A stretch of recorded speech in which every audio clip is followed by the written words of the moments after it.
Alright, welcome back to the road trip, everybody. Strap in, this is going to be a good one. We are finally in Florida. So the last time we stopped off, these two girls that we met in Texas had invited us to their hotel in Orlando, Florida. We were going to all hang out, have a party, and enjoy the new year. And that's exactly what we did. The next day, I wake up and it's about 1 p.m. and Trevin had actually tried to get me out of bed because he was afraid that the staff was going to come in and kick me out. And I was like, dude, if they do, I don't give a crap, you know?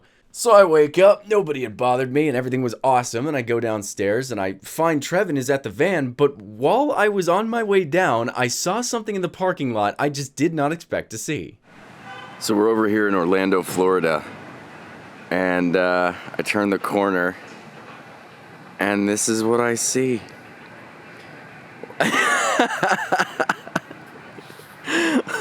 Oh my god, what is this car? So we start driving for a little bit, and we're like, okay, where are we gonna go? So we check our map, and we see this little island beach called Cape Canaveral, and we're like, okay, let's go there. Let's check that out first.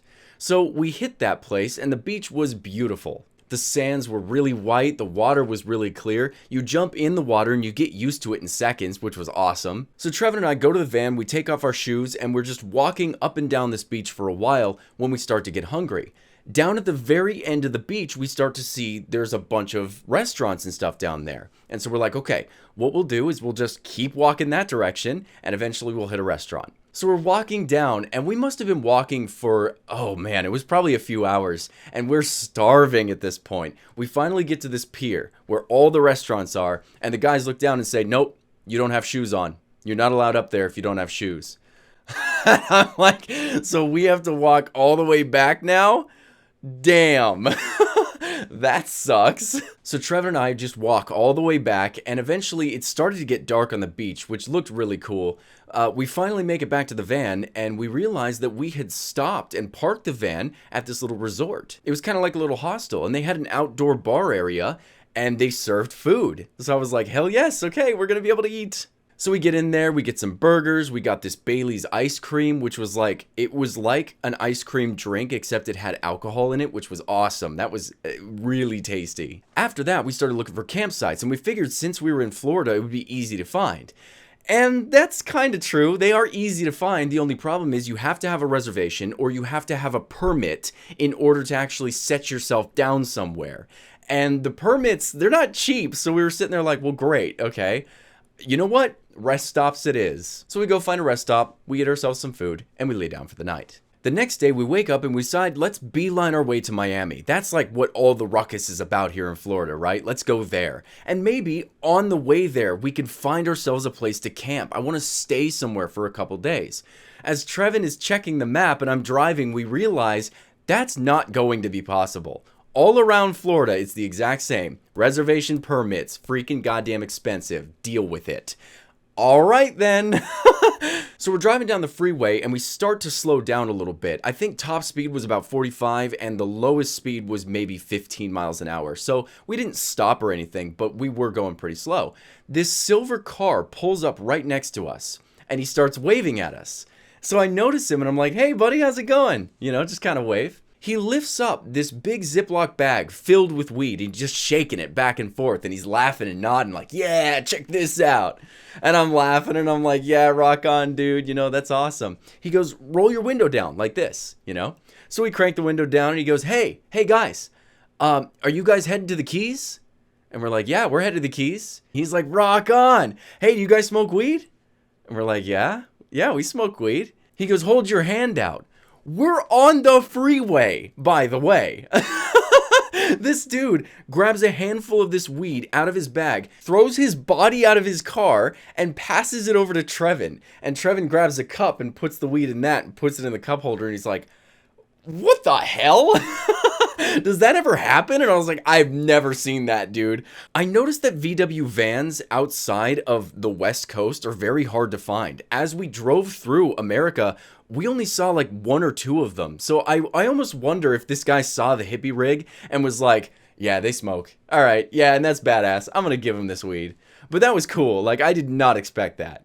So eventually, as I'm driving down the freeway, I see this sign that says Hollywood Boulevard, next exit. And I was like, Hollywood Boulevard? Okay, that sounds pretty cool. There was a Hollywood Boulevard in California, and it was pretty cool. So maybe this is where all the celebrities hang out or something. Maybe we'll go see Johnny Depp or something, you know? So I pull off, and we get into this little place, and it's kind of a crap hole. There's not really a lot going on there. And so we're like, okay, well, whatever. So we go into this Chinese restaurant, we get ourselves some food, and we decide what we're going to do right after that. See, at this time, it was about 6, 7 o'clock, and we were like, okay, we've been driving all day. It's about time to just settle in, and maybe we'll hit Miami Beach tomorrow. So we're looking for a place to camp, and really the best spot is a Walmart parking lot. So we start driving to this Walmart parking lot, and this is when I realized that Miami, Florida has the worst road rage I've ever seen. Anywhere, ever. The people are sitting there honking way longer than they need to be. They're screaming outside of their car windows, and the traffic is backed up. There's nothing you can do. I mean, as an Oregonian, you know, like we're all the way on the opposite side of the country, and we're super chill. Like, you know, and it's probably due to the fact that we're high all the time. We're just sitting back like, yep, well, I'm here, you know? Whatever. I can't control it, you know? But over there, we had these guys that are sitting there just angry, okay? And this was actually really entertaining for Trevor and I. So eventually, traffic starts moving again, and we get to this parking lot. So we park at this Walmart, and we notice that there's a little corner store across the street. So we head over there to grab some snacks. We were going to watch a movie in the van, just kind of chill out. We walk inside, and the first thing that happens to us once we get in is this big dude. He's hanging out with 2 other dudes. They're all just hanging around the ice cream machine, and they're sitting back, and the big guy, he looks like he's in reggae. Like, the whole outfit was just perfect. And he goes, y'all want some cocaine? And we're like, no. No, we're good, dude. So we're sitting there at the register, and this woman runs into the store, and she is just crazy entitled. She runs up to the cashier, and she's like, I need a bag. Give me a bag. Give me a bag. And the guy's like, okay, calm down. Hang on. What kind of bag you need? She's like, I need a bag. Give me a bag. Give me a bag. And he's like, you need to give me time. She reaches behind the counter and grabs the first thing she can and starts breathing into it. She's hyperventilating, and then she runs out of the store. And the dude behind the counter was just shaken up. So we get back to our spot, and we settle inside the van. Now, we thought this area was going to be pretty safe. I mean, there were a bunch of RVs all around us, so it seemed like everyone was parking there. Trevor and I are watching a movie, we're drinking alcohol, we're chewing on our snacks, and all of a sudden, this guy in this pickup truck, he comes over to the van and he honks at us. So we pull our heads out the window and we're like, what's going on? He's like, you can't be here. And I'm like, everyone else or just us? He's like, you can't be here. And I'm like, okay, fine, whatever. So I drove literally 2 parking spots down and parked there, and we weren't bothered for the rest of the night. Now, I started to have weird dreams this night. I had these dreams that my van wasn't a van. It was a ship. And these Jamaican pirates had commandeered my ship and were fighting me and taking it over. And I wake up to realize that 3 short school buses, I think they were actually like city buses, were parked next to my bus.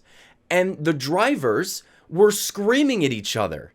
In my dream, they were Jamaican. Honestly, I mean, we're in Florida, so I imagine they were probably Cubans. And I thought that maybe I could just ignore them, but they were screaming at each other for hours. So eventually, I get up in the front seat of the van, and I drive it a few more spaces down, and I slept for the rest of my time. So we finally wake up and we start heading towards Miami Beach. It was time to get out of Hollywood. And I didn't expect to like Miami as much as I did, but I really enjoyed it. The beaches were beautiful. The buildings were awesome. The people were a little...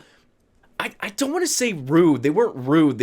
You were invisible. There was not a single time where someone looked my direction. It was as if I was in a huge city with a bunch of people and I was invisible. I was alone. And that was kind of cool. There was something to that was kind of neat. Now, at the beach, there's this parking lot, and you have to be extremely lucky to get a space here, and we were. I pulled into there and there was 1 spot left, and every time I went back to the van, there were people circling that parking lot just waiting for someone to leave their parking spot so that they could get in there. So it was always packed. In this parking spot, you pay like $10 and you get to stay there all day. Whereas if you're on the side of the road, you're paying $20 every 2 hours, which is why this is such like luxury real estate that everyone wants to be at. But whatever, we finally got our place and we got to the beach. Now, the water was so warm, we actually left all our camera gear in the van and we just went swimming for a little bit. It even started to rain and it was so nice. We grabbed a foam football and we're throwing it back and forth to each other across the beach. We walked up and down the thing a few times and we basically stayed on Miami Beach that whole day. Once we were done with the beach, we grabbed our camera gear again and we started walking around Miami, just taking pictures and videos of everything. And the streets were just hopping. As we're walking down the road, we see this woman sitting down with a sign, and initially I thought maybe she was homeless, but what I realized was the sign said, "I am a victim of Obama/Biden war crimes." Now, I didn't know what that meant, so I walked over and I said, "Hey, would you mind sharing your story with me? I'm curious as to what happened to you."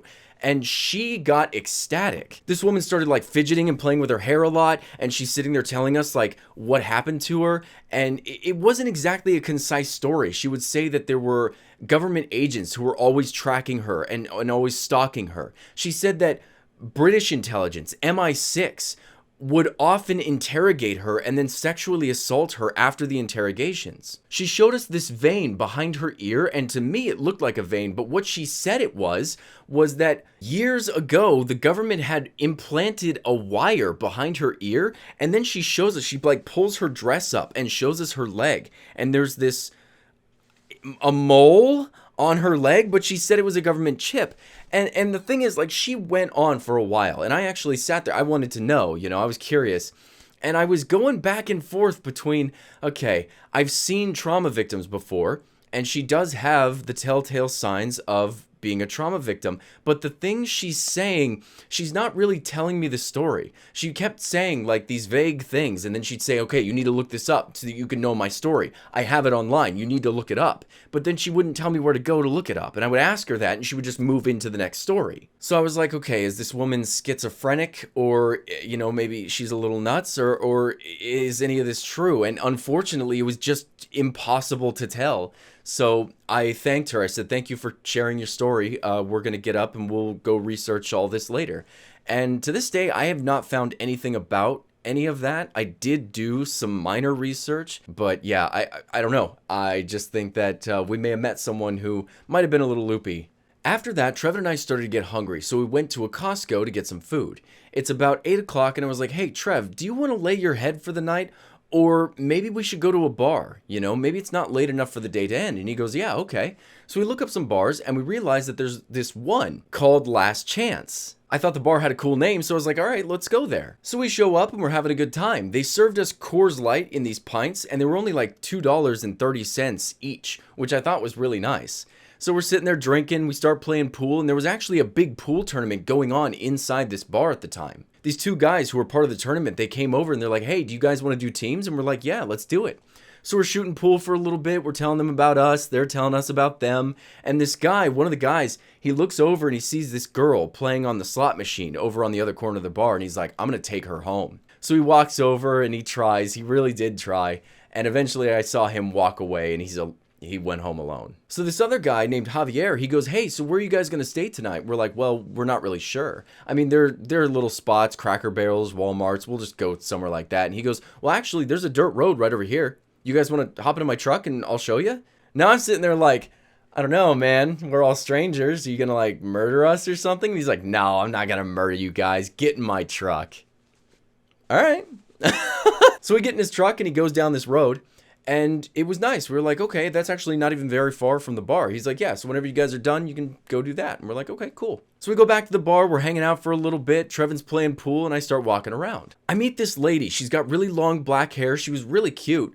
And I walk up to her, and I start talking to her, and I can tell that she had definitely gone through some sort of abuse. And she was treating me like I was going to be her next abuser. And eventually, I kind of got tired of the attitude. She kept giving me this like, I know what guys like you want. I know you're trying this whole nice guy thing, and I know exactly what you're trying to do, and you're not going to get it from me. And I looked at her and I was like, listen to me. I'm not interested. Look, I get it. There is a whole nice guy shit thing that some guys do, and they're trying to use you, okay? I'm not interested. I looked at her straight in the eyes and I said, look, I see you as a human being, okay? I'm not trying to do anything. The reason I came over is because I saw a cute girl was sitting here at the bar all alone, and I wanted to go talk to her, and that's it. This woman started crying, and she gave me a hug like 4 times. She was like, that is exactly what I needed. You have no idea how badly I needed to hear that. Thank you so much. And she gets up and she's like, "What's your name?" And I tell her my name, and she's like, "Well, I gotta leave, but maybe I'll see you again." And I was like, "I don't know. I'm probably gonna take off." She's like, "Well, it was awesome meeting you." And she takes off.